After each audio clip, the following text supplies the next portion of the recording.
Hangry. Have you ever heard of this phrase before? Maybe you've been on the verge of it. Maybe you've been on the receiving or the giving side of this.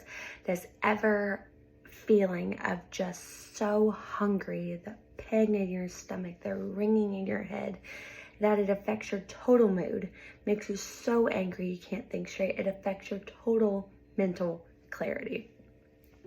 You're ready to lash out at anything that stands in your way. Now imagine a 5-year-old kindergartner going through this, who has just had their lunch taken from them or has given a very bare minimum meal of maybe a basic cheese sandwich and a thing of milk. And just the bare minimum, as well as just sent away with embarrassment and shame and possible ridicule from friends and the side-eye looks that other kids or adults are giving them. Sounds awful, doesn't it? The fact that this happens daily is far, far too much. Getting proper nutrition is vitally important to establishing good routines and proper hygiene. Without it, children are very unlikely to be successful in school, falling further and further behind every single day. As a child that grew up in this exact situation, I personally understand the issue of hunger in young children in schools and how being forced to pay for a meal where you're required to be at school for 8 hours a day legally, and how devastating it can be to be refused food. I've been the kid that had food security issues. And I also understand that this is not a one-size-fits-all solution to this problem. However, children have enough to worry about already than whether or not lunch or breakfast will be provided to them based on monetary value that they cannot provide on their own merit, especially without ridicule. It's not something a 5-year-old should have to think about. This can be partly fixed in a God-honoring way, like increasing nutritional values and nutritional programs and being good stewards of the funds that are allocated to the schools and using them where they are needed. I'll validate this statement by discussing how hunger in children is a common problem. It's not something far off.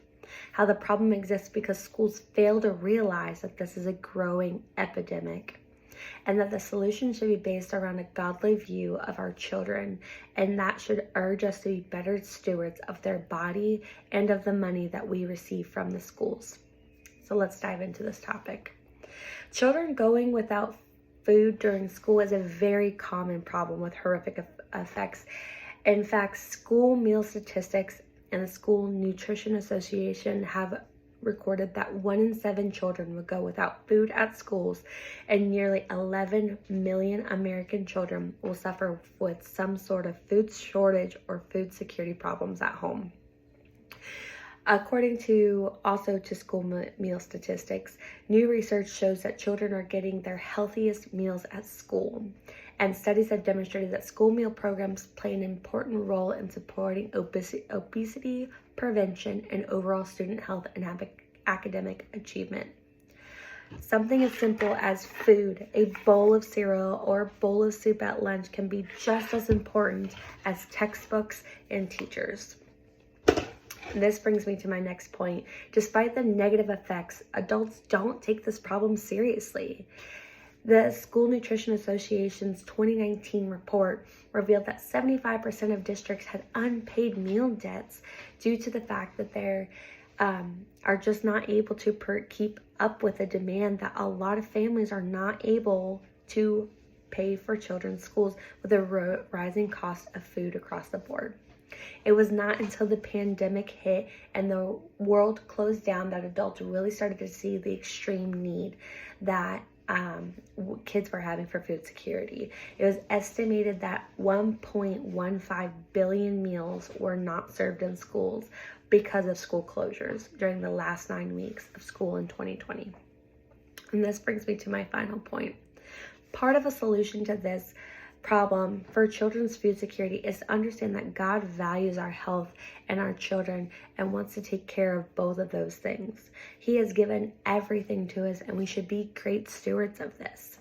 Examples of this are found in Matthew 18, 1 through 35, Proverbs 22, 6, 1 Timothy 5, 8. And this brings me to my conclusion. Every day you are probably faced with a hungry child, and you may not even realize it.